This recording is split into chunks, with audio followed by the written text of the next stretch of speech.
Hello students, आइए फिर से स्टार्ट करते हैं। वही प्रैक्टिस सॉलिड स्टेट हमारा चल रहा था और हम लोग उसी के क्वेश्चन कर रहे हैं। चलिए बढ़ते हैं पहला क्वेश्चन और देखते हैं।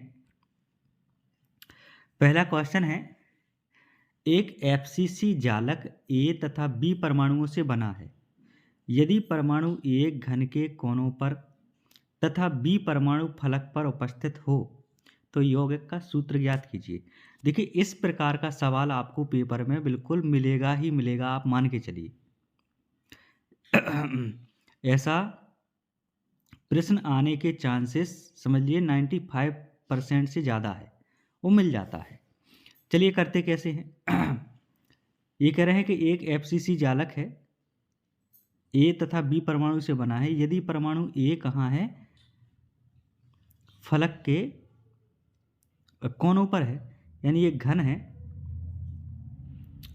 यूनिट सेल, उस यूनिट सेल के कोनों पर क्या है, ए परमाणु रखे हैं। इन कोने पर कौन सा है, ए। और हमें पता है कि जो ए परमाणु जो भी कोने पर रखा होता है उसका एक यूनिट सेल में भाग होता है 1/8। और ऐसे ऐसे कॉर्नर कितने होते हैं एक यूनिट सेल में, 8 कॉर्नर होते हैं। सो हम 8 का गुणा कर देंगे, 8 से 8 कटेगा तो कितने आता है, एक एटम। यानी एक यूनिट सेल में जो परमाणु कोने पर रखे होते हैं उनकी संख्या कितनी होती है, एक। वो अगर ए परमाणु कोनों पर रखा है तो ए परमाणुओं की संख्या कितनी होगी, फिर एक यूनिट सेल में एक होगी। सो हमने एक लिख दिया, ए। ठीक, चलिए यहाँ लिखते हैं, ए हमने कितने लिख दिए, एक। ठीक।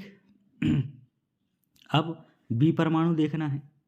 बी परमाणु अगर हम देखेंगे तो बी कहाँ रखा है, देखो बी रखा है फलक पर।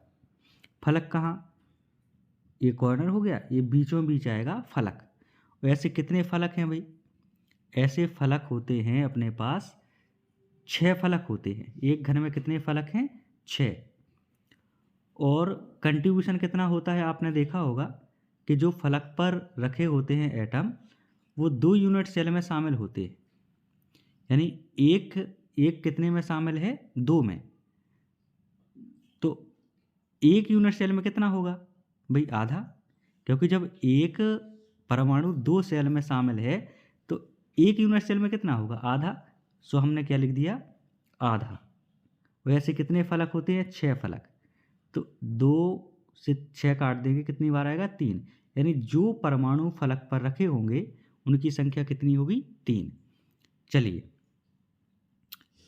तो हमने क्या निकाला, हमने निकाला है कि परमाणु ए की संख्या तो है 1 और परमाणु बी की संख्या कितनी है, 3। क्योंकि ए रखा है कहाँ, कोनों पर, और बी रखा है फलक पर। तो जो फलक पर रखे होते हैं उनकी संख्या कितनी निकलती है, 3। और जो कॉर्नर पर रखे होते हैं उनकी संख्या कितनी निकलती है, 1। हमेशा ध्यान रखना, जो कॉर्नर पर होगा उनकी संख्या कितनी निकलेगी, 1। अगर वो सभी कोनों पर उपस्थित है तब, और सभी फलक पर उपस्थित है तो संख्या कितनी निकलेगी, 3। यानी कौन सा सही होगा, AB3। इस प्रश्न का जो सही उत्तर होगा वो होगा पहला, AB3। आई होप कि आप समझ गए होंगे। नहीं, अगर कोई डाउट आपको है तो आप कमेंट करके पूछ सकते हैं। आगे बढ़ते हैं नेक्स्ट क्वेश्चन पर। दूसरा क्वेश्चन है, CaF2 क्रिस्टल में आयन Ca++ FCC क्रम में व्यवस्थित है। एकक कोष्ठका में F- आयनों की संख्या ज्ञात कीजिए। अच्छा क्वेश्चन है। देखिए, F- आयनों की संख्या ज्ञात करनी है। हम प्रश्न को देखें अगर, तो हमें पता चलता है यहाँ से कि Ca++ क्या बनाता है, FCC। अब FCC बनाता है अगर, तो हम देखेंगे FCC पता है हमें पहले से ऑलरेडी। FCC में क्या होता है कि कुछ परमाणु कॉर्नर पे रखे होते हैं। सो FCC जो बना रहा है इसमें कौन सा है, इसमें है Ca++, जो FCC बना रहा है। इसका मतलब Ca कहाँ कहाँ होगा, Ca++ कॉर्नर पे होगा कॉर्नर पे होगा और सभी फलकों पर होगा। अब अगर कॉर्नर पे है तो कॉर्नर का 1/8 भाग होता है 1 का, और ऐसे कितने कॉर्नर हैं? 8 कॉर्नर। 8 से 8 कट जाते हैं, कितना निकलता है? 1। यानी कॉर्नर पे जो Ca++ होगा उनकी संख्या कितनी हो जाएगी? 1। फलक पर कितनी निकली थी अभी? क्योंकि 1/2 होता है एक परमाणु का भाग एक यूनिट सेल में, क्योंकि जो फलक पर रहा होगा, यहाँ देखिए बनाते हैं। चलिए एक और यूनिट सेल इसकी अगर हम लोग बना दें तो हमें पता है कि जो फलक पर फलक पर परमाणु होता है, एक परमाणु 2 यूनिट सेल में शामिल होता है। तो हम पहले ही इससे पहले क्वेश्चन में बात कर चुके हैं कि जब 2 यूनिट सेल में एक परमाणु है तो एक में कितना होगा? आधा। तो हमने लिख दिया 1/2। वैसे फलक कितने होते हैं? 6। तो फलकों पर उपस्थित परमाणु की संख्या कितनी निकलती है? 3। यानी अगर हम सीधी सीधी सी बात करें यहाँ पे तो हमें मिलेगा कि एक तो कॉर्नर पे होगा Ca+, भाई एक कॉर्नर पे Ca+ होगा और 3 होंगे फलक पर। तो FCC अगर संरचना बनती है तो इस FCC संरचना में परमाणु जो आयन Ca++ होगा उनकी टोटल संख्या कितनी आएगी? भाई अगर ये FCC बना रहा है तो FCC में परमाणुओं की संख्या कितनी होती है? 4। कैसे? एक कॉर्नर वाली और 3 फलकों वाली, तो टोटल कितनी निकल आती है? 4। अब FCC अगर Ca+ बना रहा है तो FCC में Ca+ आयनों की संख्या कितनी होगी टोटल? 4। अब ध्यान देना, इस फॉर्मूला में CaF2 के फॉर्मूला में एक Ca से कितने F जुड़े हैं? 2 F जुड़े हैं। देखो यहाँ CaF2 में एक Ca से क्या जुड़े हैं? एक Ca से 2 F जुड़े हैं। तो चूंकि हमारे Ca कितने हैं? 4 हैं। जब 1 से 2 जुड़े हैं तो 4 से कितने जुड़ जाएंगे? फिर 8 F, और F ही परमाणु की संख्या हमें निकालनी थी। तो हम कहना चाह रहे हैं जब परमाणु की संख्या Ca परमाणु की संख्या कितनी है? 4, तो F की कितनी होगी? 8, क्योंकि CaF2 में एक Ca से 2 फ्लोराइड जुड़े हुए हैं। तो 4 Ca से कितने जुड़ेंगे? फिर 8। ठीक, तो कौन सा ऑप्शन सही हो जाएगा? इसमें तीसरा ऑप्शन सही हो जाएगा। F- परमाणुओं आयनों की संख्या कितनी हो जाएगी? 8। आगे बढ़ते हैं। तीसरा प्रश्न है NaCl क्रिस्टल में Cl- आयन FCC क्रम में व्यवस्थित हैं। एकक कोष्ठका में Cl- आयनों की संख्या की गणना कीजिए। देखिए वही क्वेश्चन फिर मिला। ये कह रहे हैं कि NaCl में NaCl का जो क्रिस्टल है उस क्रिस्टल में Cl- क्या बना रहा है? Cl- बना रहा है FCC। FCC का मतलब क्या?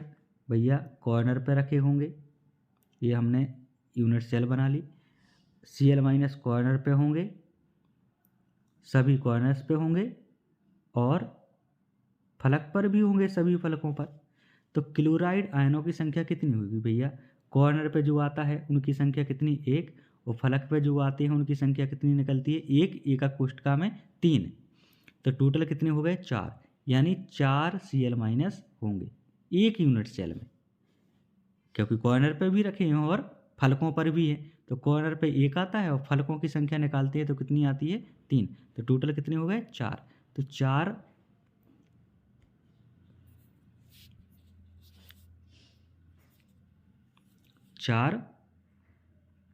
इसमें ऑप्शन सही हो जाएगा।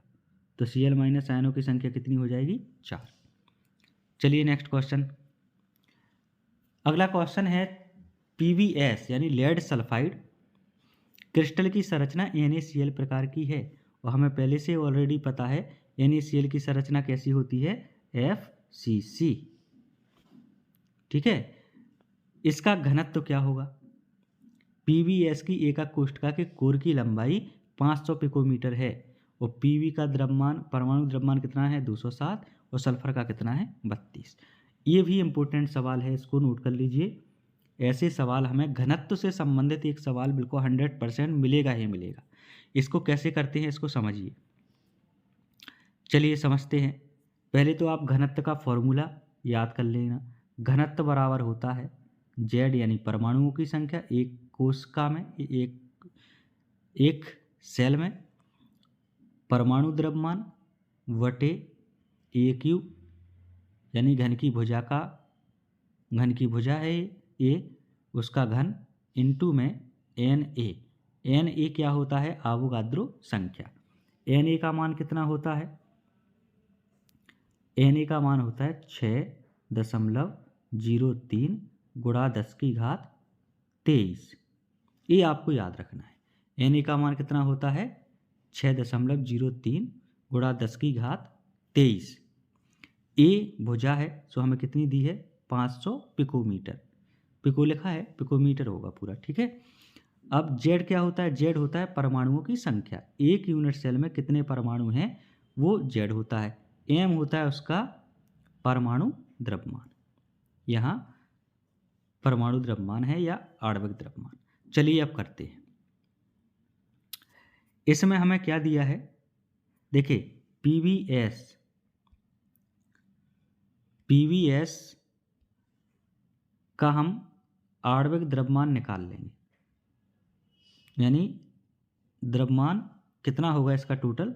तो 207 है पीवी का और 32 है सल्फर का। टोटल कितना हो जाएगा? 9 है 3 है 239 239 इसका एम हो जाएगा। अब हमें क्या चाहिए? अब हमें जेड और पता चल जाए।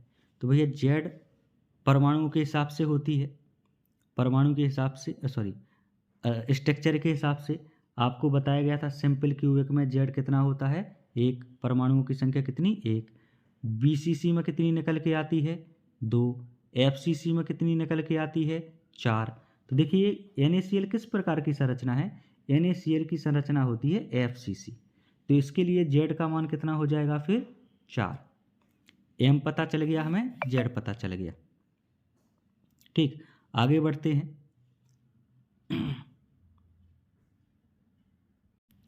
आगे बढ़ते हैं। एम और जेड दोनों पता हो गए। अब हमें क्या चाहिए? ए हमें दिया है पहले से। ए कितना है? ये है 500 पिकोमीटर। ये कितना है? 500 पिकोमीटर। इस पिकोमीटर को हम बदल दें किसमें? सेंटीमीटर में। तो 1 पिकोमीटर बराबर होता है 10⁻⁻10 सेंटीमीटर। ठीक है, तो ए में अगर हम गुणा कर देंगे 10⁻⁻10 का, तो किस में बदल जाएगा? ये सेंटीमीटर में। ध्यान रखिएगा, ये पता चल गया। अवोगाद्रो संख्या आपको बता ही चुके हैं। अब क्या करना है? सीधा फॉर्मूला में रखना है। तो घनत्व बराबर क्या निकल के आएगा? घनत्व बराबर निकल के आ जाएगा डी बराबर जेड कितना है? 4। एम कितना निकला था? 239 वटे ए कितना है? ए है अपने पास, देखिए 500 गुणा 10⁻, कितना आएगा? कितना? 10। इसका घन है, ये क्यों लिखा है? और गुणा किसका होगा? गुणा होगा Na कितना होता है? 6.03 गुणा 10⁻, कितना आ जाएगा? 23। इनका कैलकुलेशन कर लेना। कैलकुलेशन करके जो भी आएगा वो क्या होगा? डी होगा। ठीक है, इसका आंसर जो है जब आप कैलकुलेट करेंगे तो इसके लिए आंसर हमें मिल जाएगा, ये आएगा पहला ऑप्शन इसका सही होगा, 12.7 ग्राम प्रति सेंटीमीटर क्यूब। कैलकुलेशन कर लेना, कोई दिक्कत हो तो आप कमेंट करके पूछ सकते हैं। नेक्स्ट क्वेश्चन पे चलिए। ये है 5वां क्वेश्चन। लिखा है एक तत्व की कोशिका की संरचना, यानी कोशिका लिखा होना चाहिए, कोशिका की संरचना BCC है। कोशिका के कोर की लंबाई 288 पिकोमीटर है तथा कोशिका का घनत्व 7.2 ग्राम प्रति सेंटीमीटर क्यूब है। ज्ञात कीजिए कि 208 ग्राम तत्व में कितने परमाणु होंगे। फिर वही इम्पोर्टेंट क्वेश्चन, बहुत इम्पोर्टेंट है, ये भी पूछा गया है। अब आपको क्या करना है? एक फॉर्मूला लिखिए। फॉर्मूला क्या रखना है आपको? किसी धातु के W ग्राम में उपस्थित परमाणुओं की संख्या, उपस्थित परमाणुओं की संख्या किसी भी धातु के W ग्राम में कितने परमाणु होते हैं उसकी संख्या। ठीक है, सो आप लिखिए Z इंटू में W बटे D यानी घनत्व, AQ यानी भुजा का घन। ये होता है आपका फॉर्मूला। ये किताबों में नहीं मिलेगा, ध्यान रखिएगा। अगर आपको W ग्राम, किसी धातु के W ग्राम में आपको परमाणु की संख्या निकालनी है तो आपको Z यानी एक कोष्ठका में उपस्थित परमाणु की संख्या पता हो, और W तो दिए ही है, W ग्राम में निकालना है तो D घनत्व दिया हो, A उसकी घन की भुजा दी हो, ये चीज़ें दी हो तो हम निकाल सकते हैं। अब इस सवाल को पढ़िए, देखिए क्या है ये संरचना, BCC है, इसका मतलब हमें Z पता चल गया। BCC कितना होता है, Z के BCC के लिए Z कितना होता है 2। W क्या होता है, W होता है कितने ग्राम में निकालना है। तो भैया यहाँ देखो ये है 208 ग्राम, तो W कितना मिल गया हमें 208 ग्राम। अब क्या करेंगे, अब हमें चाहिए D देखो कितना दिया है, D दिया है घनत्व 7.2 ग्राम, तो D का मान भी पता चल गया। अब चाहिए हमें A कितना है, ये दिया है 288 पिकोमीटर, लेकिन हमें पिकोमीटर में नहीं चाहिए, हमें चाहिए किसमें, सेंटीमीटर में, क्योंकि हम ये ग्राम में रखेंगे, CGS में ये ग्राम में आएगा, तो A हमें किस में लेना पड़ेगा, सेंटीमीटर में। सो जैसे ही हम पिकोमीटर को सेंटीमीटर में चेंज करेंगे, यानी A का मान यहाँ दिया है 288 पिकोमीटर, तो इसको हम चेंज कर देंगे सेंटीमीटर में। सो 10 की घात -10 से गुणा करेंगे, क्या मिल जाएगा हमें, सेंटीमीटर में मिल जाएगा। सारे मान पता चल गए हैं, निकाल लोगे। ठीक, तो परमाणुओं की संख्या कैसे निकलेगी, Z कितना आएगा, BCC है तो 2 आएगा। अब Z के बाद W कितना है 208 ग्राम, सो हम ये रख देंगे। फिर आएगा D कितना दिया है 7.2 ग्राम। फिर AQ, तो A का मान कितना रख देंगे, AQ का मान, A का मान रखेंगे 288 गुणा 10 की घात -10, और उनका कर देंगे क्यूब। आप कैलकुलेशन करोगे तो क्या आ जाएगा, आंसर आ जाएगा। ठीक, जो आंसर निकलेगा आपका वो होगा 24.16 गुणा 10 की घात 23। इसका दूसरा ऑप्शन सही हो जाएगा। कैलकुलेट कर लीजिएगा, बहुत इंपॉर्टेंट क्वेश्चन है। इस वीडियो में हम ऐसे क्वेश्चन ला रहे हैं जो परीक्षा की दृष्टि से बहुत ही महत्वपूर्ण है। आगे बढ़ते हैं, लिखा है एक्स किरण विवर्तन अध्ययन द्वारा पता चला कि तांबा 3.208 गुणा 10 की घात -8 सेंटीमीटर है।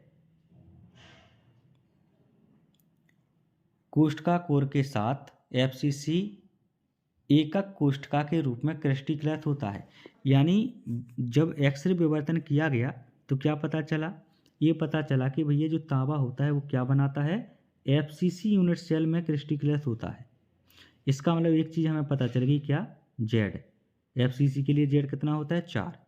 दूसरी चीज़ एकक कोष्ठका कितनी है इसकी, 3.208 गुणा 10 की घात कितनी, 8 सेंटीमीटर। ठीक है, सेंटीमीटर, तो ये हमें पता चल गया, ये कितना हो गया 3.208 गुणा 10 की घात -8 सेंटीमीटर, ये पता चल गया। अब एक दूसरे प्रयोग में तांबे का घनत्व कितना निकला, 8.92 ग्राम प्रति घन सेंटीमीटर। तो D भी हमें पता चल गया कितना, 8.92 ग्राम प्रति सेंटीमीटर क्यूब, ये पता चल गया। तांबे का परमाणु द्रव्यमान बताइए, निकाल लोगे। वही बहुत इंपॉर्टेंट फॉर्मूला था वो, कौन सा, घनत्व बराबर D क्या होता है, DZ इंटू M बटे AQ NA इंटू में NA। अवोगाद्रो संख्या हमें पता है, हमें M का मान पता चल गया, हमें Z का मान पता चल गया, AQ भी हमें पता है, सॉरी अरे नहीं, इसमें क्या है, D पता है हमें, Z पता है हमें, A और NA पता है। क्या निकाल लेंगे हम, M का मान निकाल लेंगे।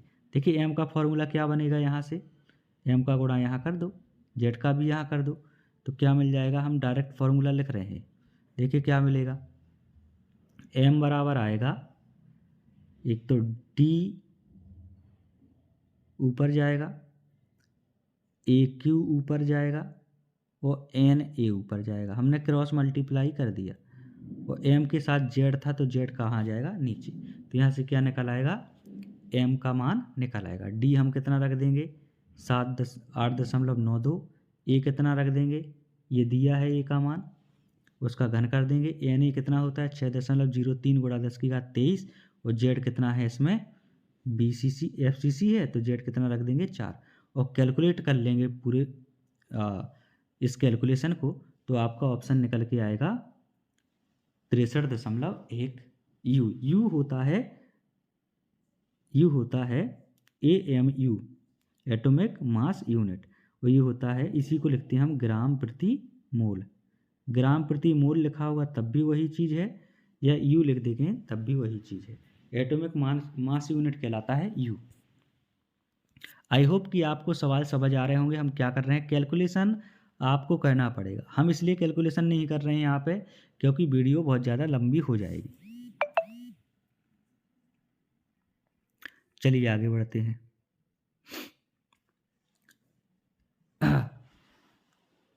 एक सिल्वर सीसी 7वां क्वेश्चन है। सातवां क्वेश्चन है, सिल्वर CCP जालक बनाता है। एक्स किरण विवर्तन अध्ययन द्वारा पता चला कि इसकी एकक कोष्ठका के कोर की लंबाई इतनी है, यानी ए का मान हमें दे दिया है पिकोमीटर में। सिल्वर के घनत्व की गणना कीजिए। आई होप कि आप कर पाएंगे। ये वही घनत्व का फॉर्मूला हमें लगाना है, घनत्व का फॉर्मूला हम लगा लेंगे। ठीक, डी बराबर क्या होता है, ZMAQ और NA।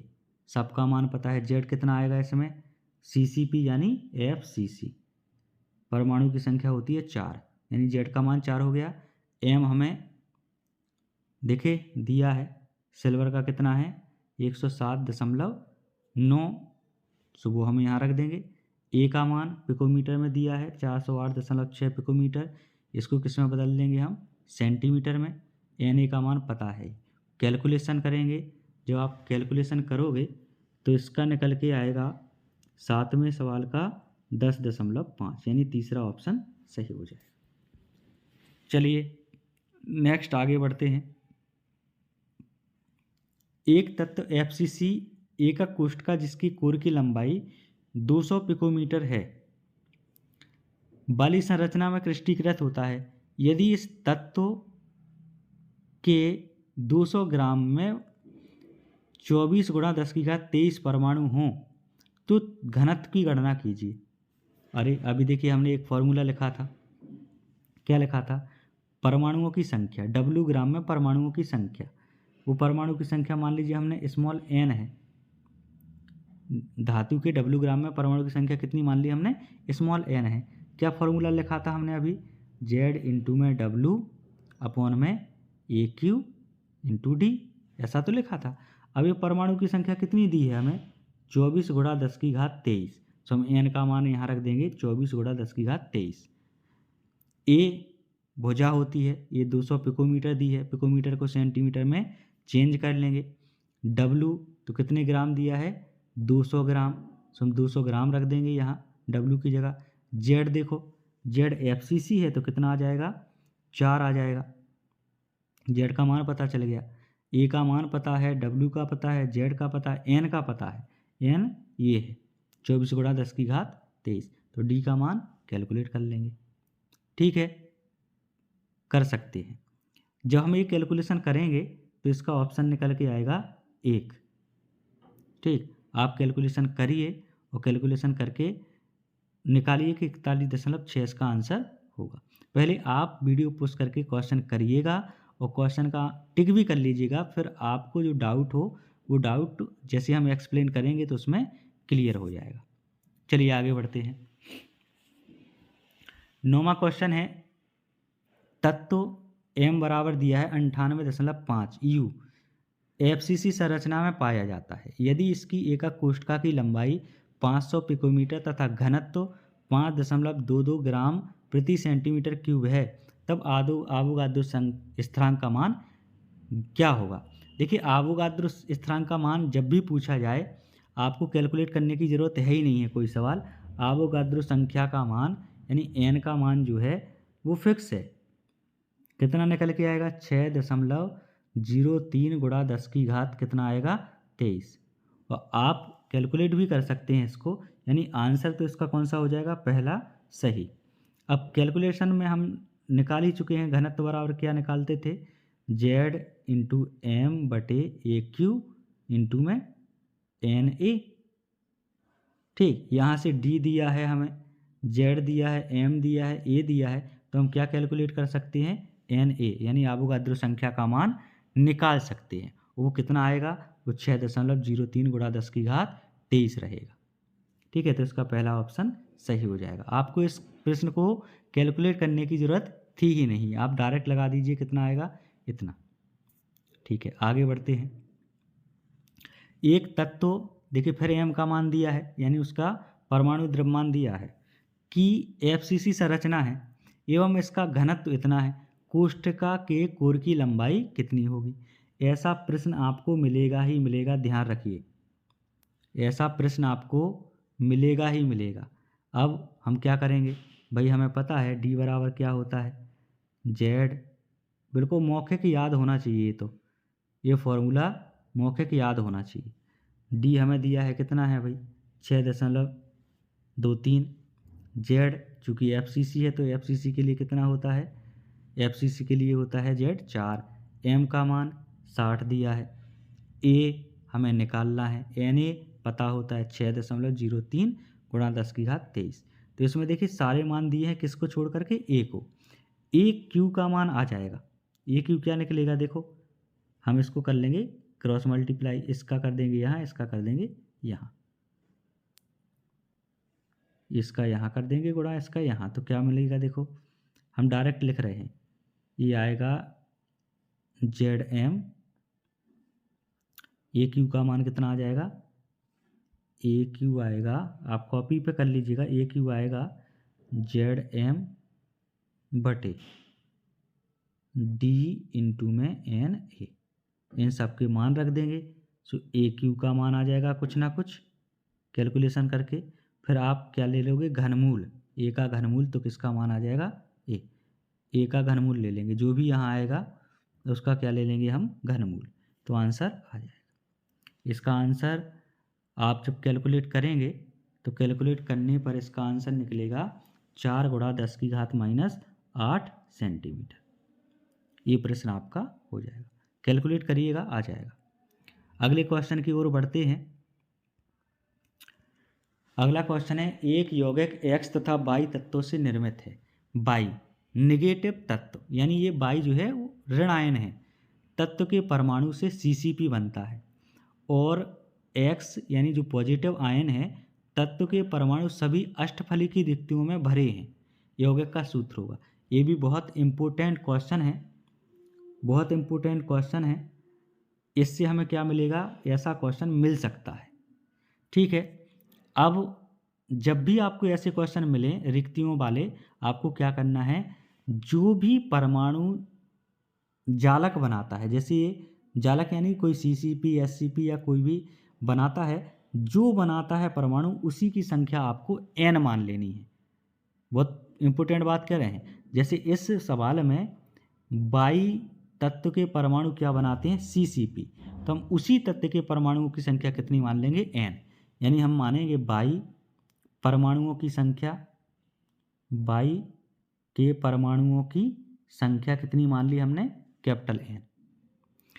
अब एक नियम होता है कि जितने परमाणु होते हैं उतने ही होती हैं उसमें ऑक्टाहेड्रल वॉइड, यानी उतना ही उसमें अष्टफलकीय रिक्तियों की संख्या होगी। अष्टफलकीय रिक्ति का है वॉइड कितनी हो जाएंगी BO, वॉइड ऑफ ऑक्टाहेड्रल या ऑक्टाहेड्रल वॉइड कितनी हो जाएंगी N। जितने परमाणु होते हैं उतनी ही होती हैं उसमें अष्टफलकीय रिक्तिकाएं। चूंकि बाई परमाणु की संख्या हमने कितनी मानी n, तो अष्टफलकीय रिक्तियों की संख्या कितनी हो जाएगी n। चतुष्फलकीय रिक्तियों की संख्या होती है अष्टफलकीय रिक्तियों की संख्या की दुगनी, यानी ये कितनी हो जाएगी 2n। अब हमें ये बताओ कि बाई तत्व के परमाणु तो बनाते हैं CCP, और अष्टफल की रिक्तियों में भरे जाते हैं क्या, z। तो भैया अष्टफल की रिक्तिका अपने पास कितनी है, अपने पास n है, और बाई परमाणु की संख्या भी कितनी थी, n थी। अब हम इसको कैलकुलेट करके लिखें, कैसे भैया, x ये लिखा, y ये लिखा। x हमने कितने निकले, n, y कितने थे, n, क्योंकि ये अष्टफल की रिक्तियों में भरे हैं x परमाणु, और अष्टफल की रिक्तिकाएँ कितनी है, n है, क्योंकि परमाणु की संख्या कितनी थी, n। n से n काट दो, कितनी बार कटेगा, एक बार। तो हमारा फॉर्मूला क्या बनेगा, x इंटू वाई, एक एक, तो x इंटू वाई, यानी कौन सा ऑप्शन सही हो जाएगा, x वाई। ध्यान रखिएगा, इम्पोर्टेंट क्वेश्चन है। अगला क्वेश्चन 12वां क्वेश्चन है, तत्व B के परमाणु से CCP बनता है, तत्व B के परमाणु से HCP जालक बनता है, HCP बन रहा है।